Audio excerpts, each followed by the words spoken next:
નમસ્કાર, good morning.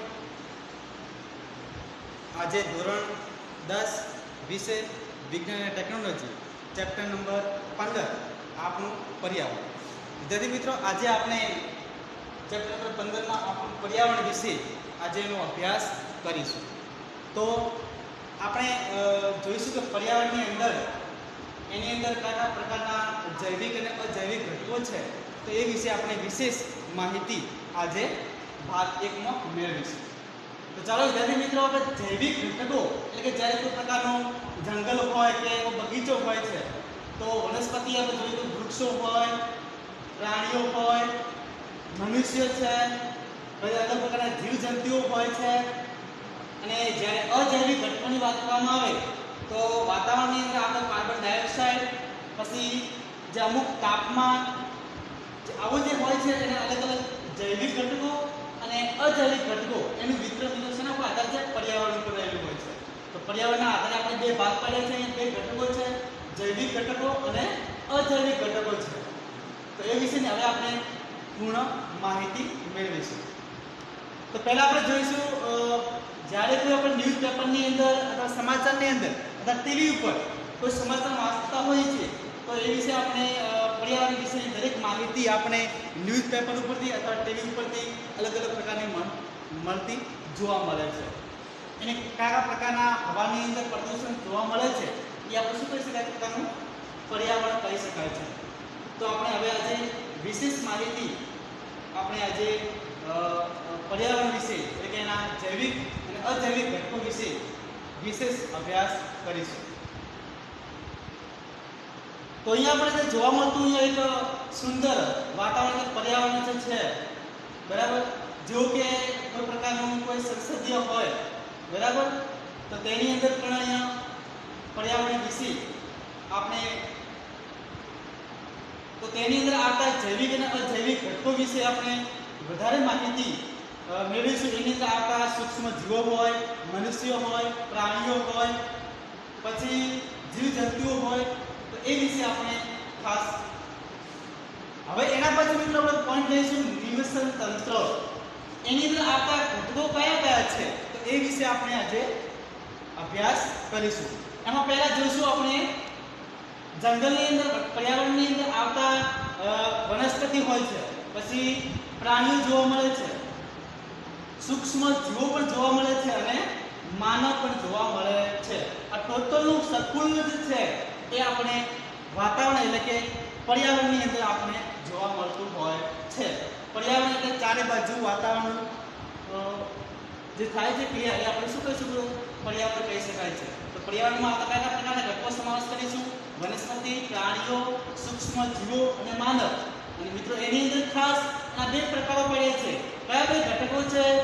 જૈવિક ઘટક અને જૈવિક ઘટક અને અજૈવિક ઘટકો છે. તો આપણે એનો બંનેના ઘટકો વિશે સંપૂર્ણ માહિતી, તો આ જે સંપૂર્ણ જે બને છે ટોટલ, એને શું કહીશું? આપણે નિવસન તંત્ર કહેવામાં આવે છે. તો નિવસન તંત્ર મિત્રો પર આધાર રાખે છે, તો પર્યાવરણની અંદર આવતા ઘટકો ઉપર આધાર રાખે છે. તો અજૈવિક ઘટકોમાં કયા પ્રકારના આપણે એના મુદ્દાઓ જોઈ શકાય છે? તો અજૈવિક ઘટકોની અંદર શું હોય છે? તાપમાન હોય છે, વરસાદ, હવા, ભૂમિ અને ખનિજ પદાર્થો અથવા તત્વો. આ દરેક આમ મુખ્ય જે પ્રકારો છે, આ જે આપણે ઘટકો જોવા મળે છે એ કોના છે? અજૈવિક ઘટકો કહેવામાં આવે છે. અને અજૈવિક ઘટકો એટલે તાપમાન, વરસાદ, હવા, તત્વો અથવા ખનિજ પદાર્થો કે ભૂમિ એટલે કે જમીન, આ ટોટલ જે ઘટકો છે એ કોના છે? અજૈવિક ઘટકોના ઉદાહરણો આપેલા છે. તો અહીંયા આપણે જોયું નિવસન તંત્ર. હવે એક સરસ મજાનો એક બગીચો છે. એ બગીચાની અંદર છોડ છે, પછી જીવજંતુઓ છે, પ્રાણીઓ પણ જોવા મળે છે, પક્ષીઓ પણ જોવા મળે છે, બરાબર, અને અલગ અલગ પ્રકારના વૃક્ષો પણ આપણને જોવા મળે છે. તો અહીંયા દરેક પ્રકારના છોડ, વનસ્પતિઓ છે. તો આના દ્વારા આપણે એક પ્રકારનું શું જોઈ શકાય છે? પર્યાવરણ કહી શકાય છે. તો અહીંયા દરેક પ્રકારની પદાર્થ અથવા છોડ ઉપર એના વિશે આપણે હવે વિશેષ માહિતી આપણે મેળવીશું. તો અહીંયા સુંદર રમણીય ચિત્ર જોવા મળે છે મિત્રો. આ શું કહી શકાય? જૈવિક પદાર્થો કહી શકાય છે, જૈવિક ઘટકો કહી શકાય છે. તો તેની અંદર એક પ્રકાર શું છે? નિવેશન તંત્ર એ કઈ રીતે કરી શકે છે એ વિશે આપણે ચિત્ર જોવા મળે છે નિવેશન તંત્રની અંદર. હવે આપણે જોઈશું એક જંગલ. કયા તત્વો છે આપણે એની પદાર્થો?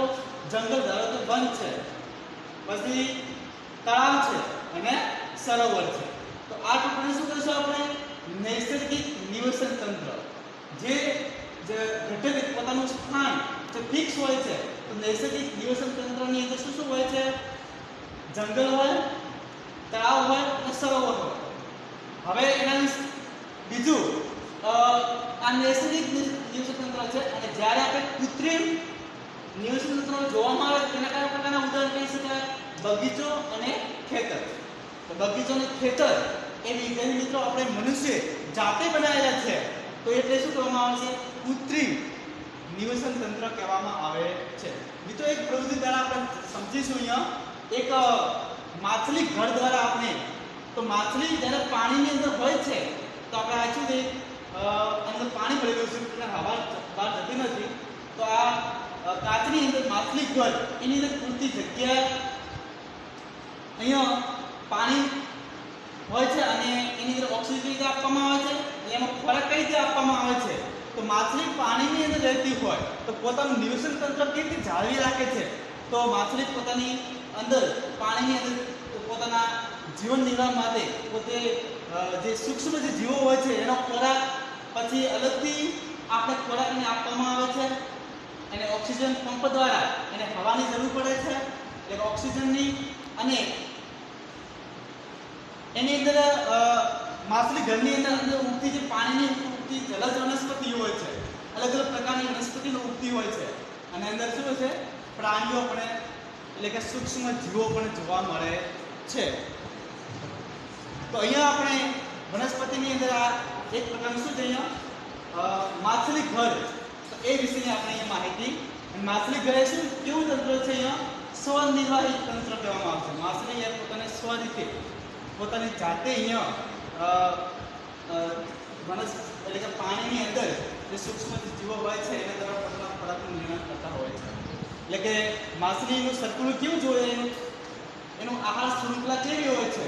તો અહીંયા જોઈશું એમોનિયા, એનો આધાર NO2 એટલે નાઇટ્રોજન, NO3 અને એના ઉપર લીલ નાના સૂક્ષ્મ જીવો હોય છે એનો આધાર આવે માછલીમાં જોવા મળે છે. તો અહીંયા આપણે સંતુલિત જોવા મળે છે. અહીંયા માછલી ઘર માટેનું આહાર શૃંખલા જોવા મળે છે. જો અહીંયા તત્વો ચાલે છે એમોનિયા, નાઇટ્રેટ અને નાઇટ્રાઇટ, એ જે પ્રકાર શું વિઘટન કહેવાય છે? બેક્ટેરિયા. તો એ માછલી ઘરે સ્વનિર્વાહી તંત્ર બની જશે, બરાબર? તો માછલી ઘર શું કેવું છે? સ્વનિર્વાહી તંત્ર કહેવામાં આવે છે. તો અહીંયા આપણે એક પ્રવૃત્તિ દ્વારા માછલી ઘરનું આપણે વિશેષ માહિતી મેળવીએ. તો વિદ્યાર્થી મિત્રો, આપણે જ્યારે માછલી ઘર વિશેની જ્યારે પ્રવૃત્તિ કરી છે તેમાં આપણે એનું અવલોકન કરવાનું છે. એની અવલોકનની અંદર કે જ્યારે કોઈ પ્રકારનું અંદર પાણી જે અંદર જે સૂક્ષ્મ કેવું આપણને છોસ રાખવામાં આવે છે, ધારો કોઈ પ્રકારના તળાવો હોય કે સરોવર હોય એને છોસ રાખવા જરૂરી છે.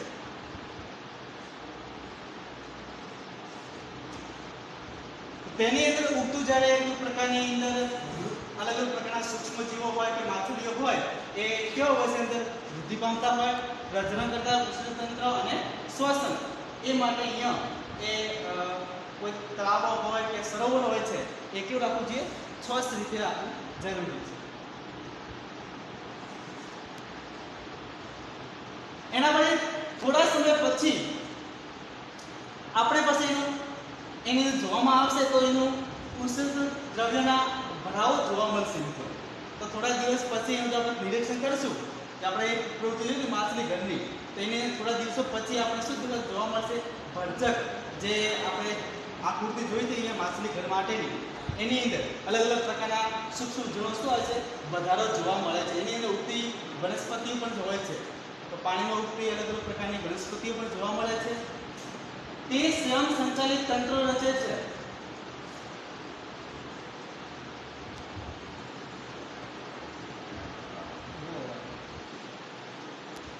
હવે એના પછી આપણે જોઈશું કે અહીંયા આહાર શૃંખલા છે કે ઉપભોક્તા એટલે ઉત્પાદક, ઉપભોક્તા અને વિઘટન એ કઈ રીતે મેળવી શકાય છે. તો એક પદાર્થ, એક વસ્તુ પોતાના પર કઈ રીતે આધાર રાખે છે તો એ વિશે જોઈશું આપણે.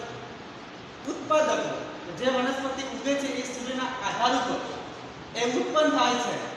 એના દ્વારા અહીંયા ઉપભોક્તા જે પ્રાણીઓ જે હોય છે એ બીજા શું રાખે છે, આધાર રાખે છે. એના પછી વિઘટકો જોવા મળે છે.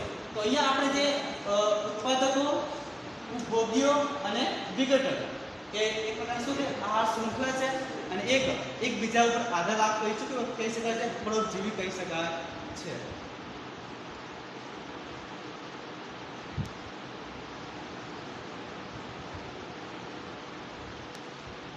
તો વિદ્યાર્થી મિત્રો આપણે અહીંયા જ્યારે જૈવિક ઘટકોની અંદર હવે આપણે જોઈશું વનસ્પતિ માટે. વનસ્પતિ પોતાનો સૂર્ય ખોરાક એ સૂર્યપ્રકાશની હાજરીની અંદર મિત્રો અહીંયા પોતાનો ખોરાક જાતે બનાવે છે. એમાંથી ઉત્પન્ન થતો શું છે, સ્ટાર્ચ અને શર્કરા એ પોતાની વનસ્પતિ પોતાની જાતે શું બનાવે છે, ખોરાક બનાવે છે. એટલે તેને અહીંયા વનસ્પતિ જોઈશું અહીંયા કે લીલી વનસ્પતિના ઉદાહરણ અહીંયા આપેલા છે. નીલહરિત, લીલ રંગની અલગ અલગ જે વનસ્પતિઓ છે એ પોતાની સ્વસંચાલન એટલે પોતાની જાતે એ ઉત્પાદન થાય છે, એટલે કે સૂર્યપ્રકાશની હાજરીમાં. અને એને શું કહેવામાં આવે છે, ઉત્પાદકો કહેવામાં આવે છે. તો આપણે પહેલા પણ સમજી ગયા ઉત્પાદક એ સૂર્યપ્રકાશની હાજરી દ્વારા એ કોઈ પણ વૃક્ષ કે છોડ હોય છે પોતાની જાતે ઉત્પાદન કરતા હોય છે. ઉત્પાદકો એટલે શું આવશે, અહીંયા ઉપભોક્તા આવશે. ઉપભોક્તા તરીકે એકબીજા પર શું રાખે છે, આધાર રાખે છે. અહીંયા આપણે જોઈશું અહીંયા ચાર પ્રકારો છે. અહીંયા તો પહેલા જોઈશું અહીંયા જૈવિક ઘટકાની અંદર જોઈશું તૃણાહારી એટલે કે શાકાહારી હોય છે. અને બીજું જોઈશું માંસાહારી પ્રાણીઓ જોવામાં આવે છે. એના પછી મિશ્રાહારી એટલે કે શાકાહારી અને માંસાહારી બંને ખાતા હોય શું કહેવામાં આવે છે, મિશ્રાહારી કહેવામાં આવે છે. અને પરોપજીવી, તો પરોપજીવી એટલે બીજા આધાર રાખે છે, પરોપજીવી કહેવામાં આવે છે. હવે જોઈશું આપણે અહીંયા તૃણાહારી વિશે કે જે સજીવો પોષણ માટે ઉત્પાદક પર આધાર રાખે છે તેઓને શું કહેવામાં આવે છે, તૃણાહારી કહેવામાં આવે છે. જે જેટલા સજીવો છે એ સજીવો નું પોષણ મેળવવા માટે કોના પર આધાર રાખે છે, ઉત્પાદક એટલે કોઈ પ્રકાર જે છોડ છે, વનસ્પતિ છે એના પર આધાર રાખે છે એને શું કહેવામાં આવે છે, તૃણાહારી કહેવામાં આવે છે. એટલે તૃણાહારી વ્યાખ્યા છે. એના પર જોઈશું કે તૃણાહારી જે છે સજીવો એ ફક્ત વનસ્પતિ અને તેના પેદાશો જેવી કે પાંદડા, ફળો, બીજ કે ઘાસ વગેરેનો શું કરે છે, ખાવા માટે ઉપયોગ કરે છે.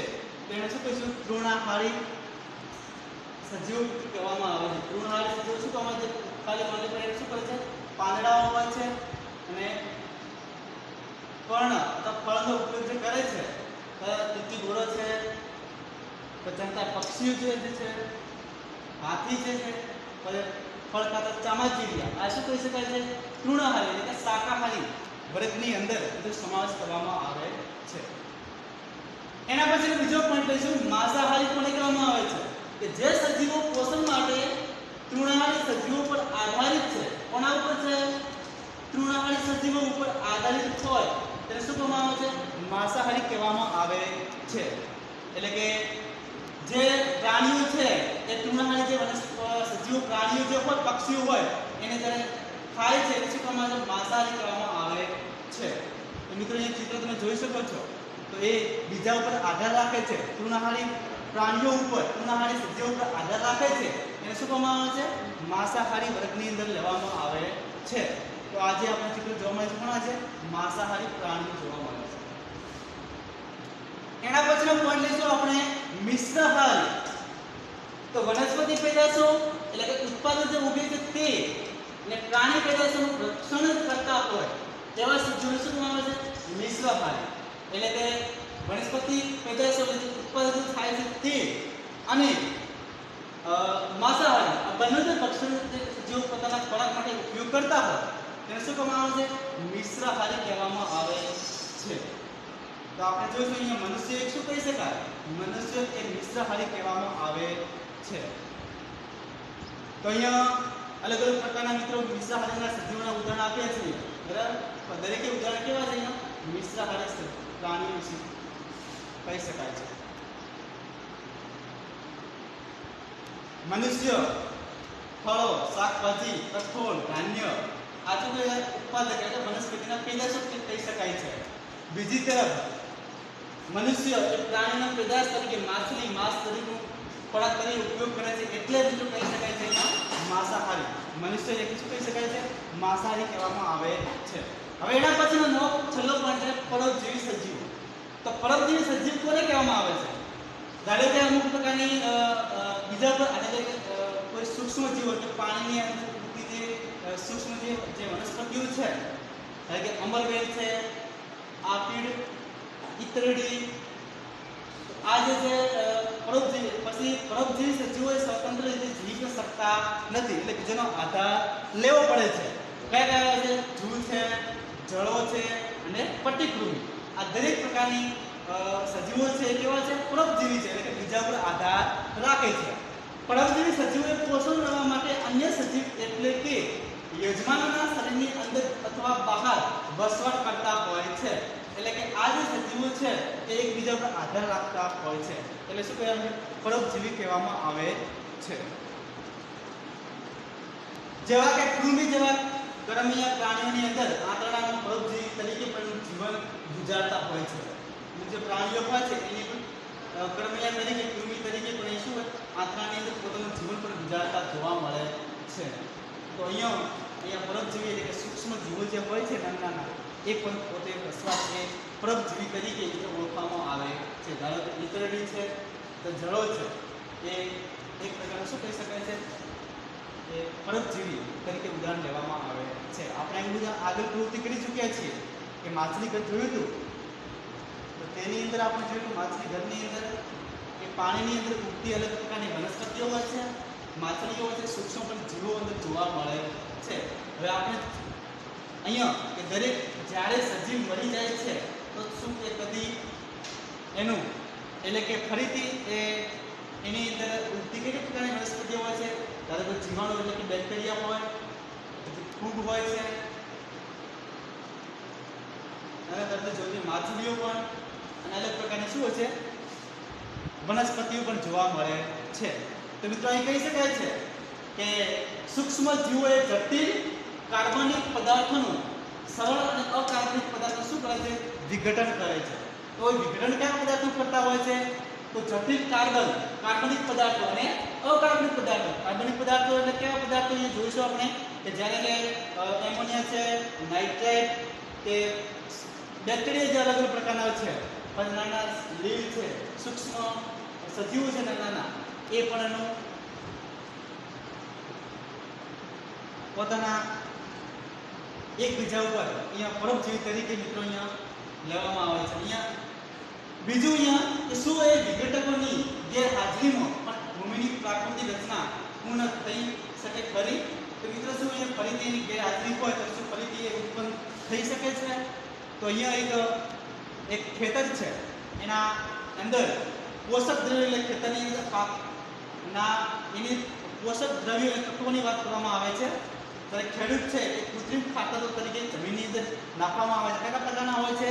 ત્યારે નાઇટ્રોજન, ફોસ્ફરસ કે પોટેશિયમ, એટલે કે જ્યારે કે યુરિયા હોય કે ડીએપી હોય, આ પ્રકારના જે ખાતર ખેતરમાં નાખવામાં આવે છે તો શું એ પાકની વૃદ્ધિ કેવી થાય? ઝડપી અને વધારે આપણને ઉત્પાદન મળતું જોવા મળે છે. તો વિદ્યાર્થી મિત્રો એના માટે આપણે પ્રવૃત્તિ કરીશું કે માછલી ઘર બનાવતી વખતે શું તમે એ વાતનું ધ્યાન રાખવામાં આવે જળચર પ્રાણીઓ સાથે ન રાખીએ તો બીજા પ્રાણીઓ ખાઈ જાય? શું બીજા પ્રાણીઓ તે ખાઈ જાય? એના વિશે આપણે હવે એનું અવલોકન કરીશું અહીંયા. તો આજે માછલી ઘર છે એની અંદર ઉગતી અલગ પ્રકારના જળ પ્રાણીઓ છે, અલગ પ્રકારની વનસ્પતિઓ જોવા મળે છે અંદર. તો તેની અંદર જોવા મળતી મોટી માછલીઓ હોય, નાની પણ હોય છે, પ્લેન્કટન હોય છે અને લીંક પણ જોવા મળે છે. અહીંયા આપણે શૃંખલા જોવા મળે છે. અહીંયા તો એક બીજામાં શું આપે છે? આધાર એટલે કે પરોપજીવી તરીકે લેવામાં આવે છે.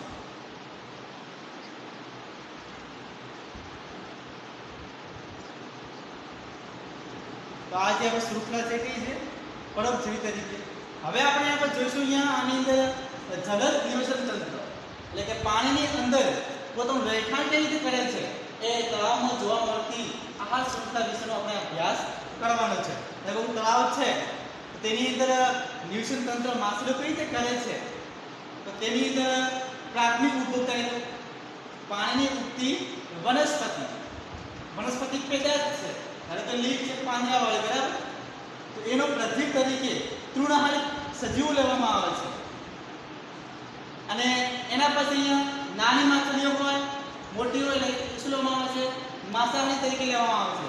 એના પછી નાની માછલીઓ અને મોટી માછલીઓ શું કરવામાં આવે છે અહીંયા એ પણ શું કરવામાં આવે, કઈ વ્રત કરવામાં આવે છે માંસાહારી વ્રત તરીકે ઓળખવામાં આવે છે. વિદ્યાર્થી મિત્રો આજે પણ જે શૃંખલા આહાર શૃંખલા બની છે તો એ સૌથી વધારે મહત્વ કયા સમૂહ પર આપવામાં આવે છે.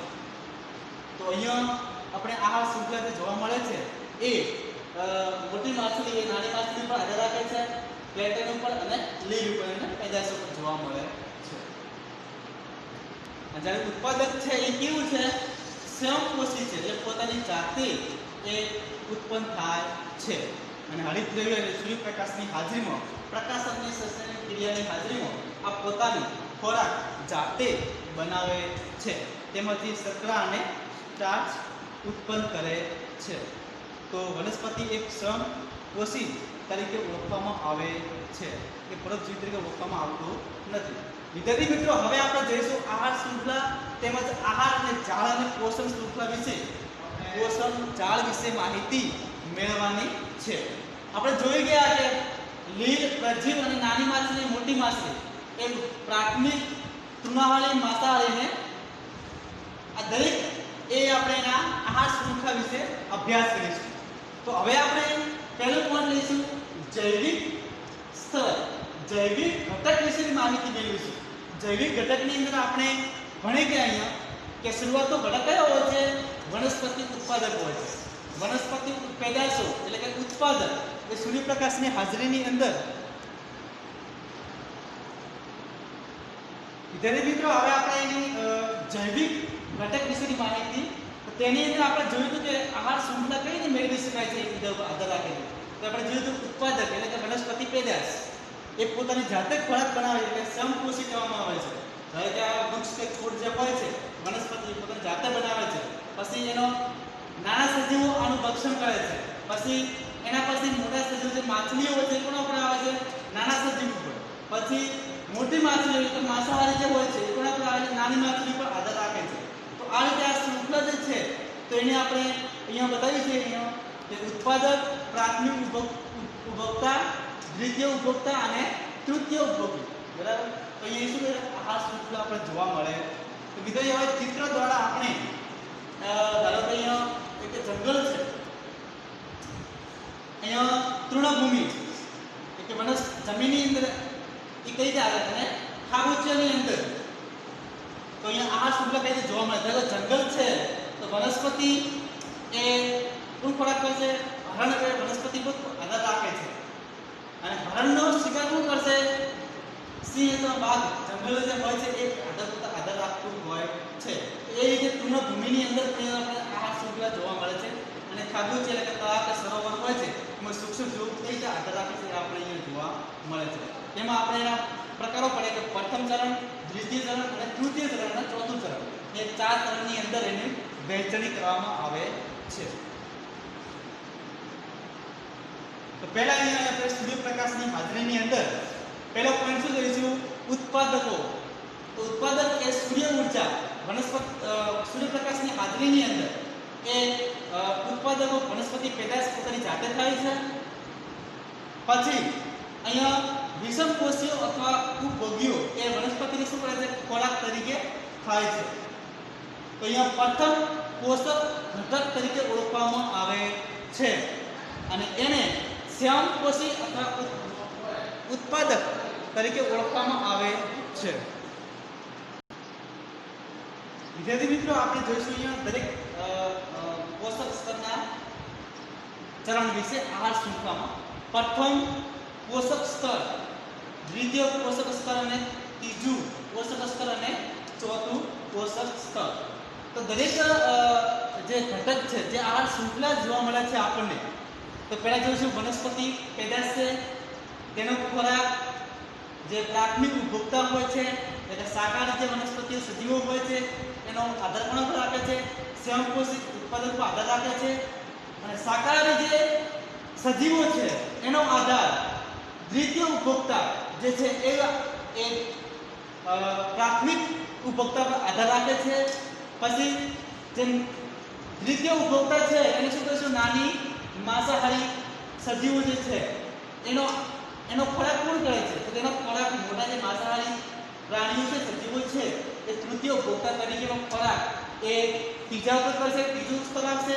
ત્રીજાનો સ્તરનો ખોરાક તરીકે કોણ હશે? પક્ષી કરશે. દ્વિતીય કરશે, દ્વિતીય કોણ કરશે? પ્રથમ કરશે. તો વિદ્યાર્થી મિત્રો અહીંયા જે આહાર શૃંખલા જે આપણે જોવા મળે છે કે ચોથું જે પોષક ઘટક છે એ ત્રીજા પર આધાર રાખે છે, ત્રીજું છે દ્વિતીય પર આધાર રાખે છે, દ્વિતીય એ પ્રથમ પોષક ઘટક પર આધાર રાખે છે. તો મિત્રો અહીંયા આહાર શૃંખલા જે છે એ દરેક ઘટક પર આધાર રાખે છે. તો આહાર શૃંખલા આપણે જોઈ કે મોટા માંસાહારી પ્રાણીઓ એ નાના માંસાહારી ખાતા હોય છે, નાના માંસાહારી પ્રાણીઓ એ શાકાહારી સજીવોને પ્રાણીઓને ખાતા હોય છે.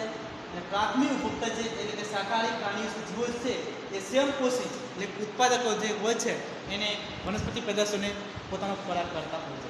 તો વિદ્યાર્થી મિત્રો અહીંયા આહાર શૃંખલા આપણે જોઈ કે આહાર શૃંખલા પર એકબીજા પર શું કરે છે? આધાર રાખે છે. તો મિત્રો અહીંયા પ્રથમ, દ્વિતીય, ત્રીજું અને ચોથું આ 4 ચરણની અંદર એની વહેંચણી કરવા માટે કરવામાં આવે છે. તો ખાસ વિદ્યાર્થી મિત્રો અહીંયા યાદ રાખવું જરૂરી છે. વિદ્યાર્થી મિત્રો હવે આપણે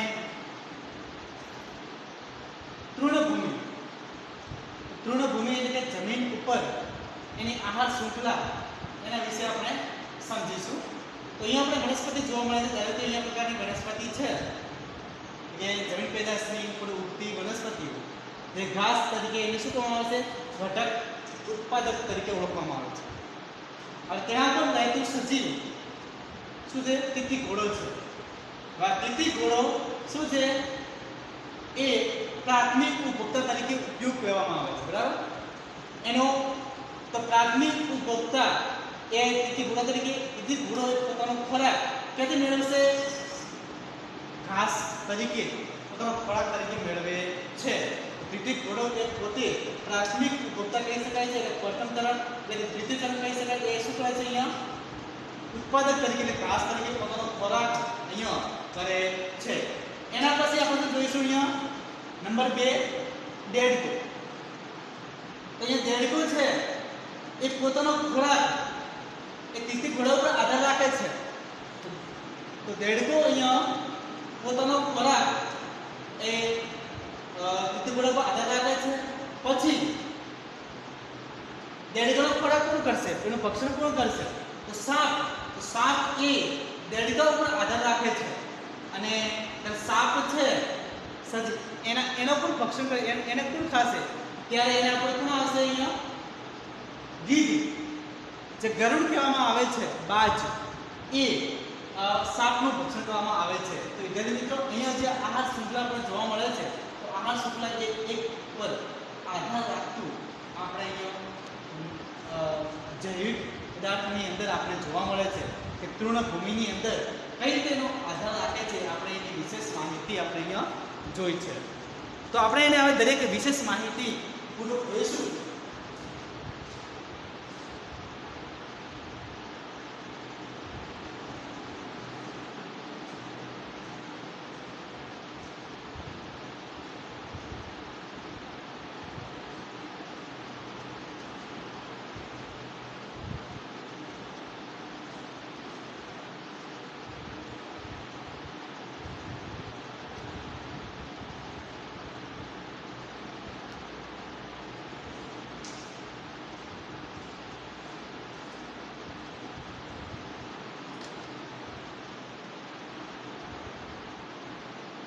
વિદ્યાર્થી મિત્રો અહીંયા જ્યારે ચોથા ચરણની અંદર આપણે જોયું કે દરેક જે ગરુડ હોય, બાજ હોય, ગીધ હોય, કે સમડીઓ એ ત્રીજા ચરણની અંદર આપણા જે સજીવો છે એનું શું કરે છે, ખોરાક તરીકે ઉપયોગ કરે છે. તો અહીંયા આપણે આહાર શૃંખલા તૃણભૂમિ વિશે આપણે વિશેષ માહિતી મેળવી છે. તો વિદ્યાર્થી મિત્રો, આજે અહીંયા આપણે પ્રથમ ભાગ આટલા સુધી રાખીશું. અહીંયા આ ચેપ્ટર પાર્ટ 1 અહીંયા આપણે પૂર્ણ કરવા જઈ રહ્યા છે. તો થેન્ક યુ, આભાર.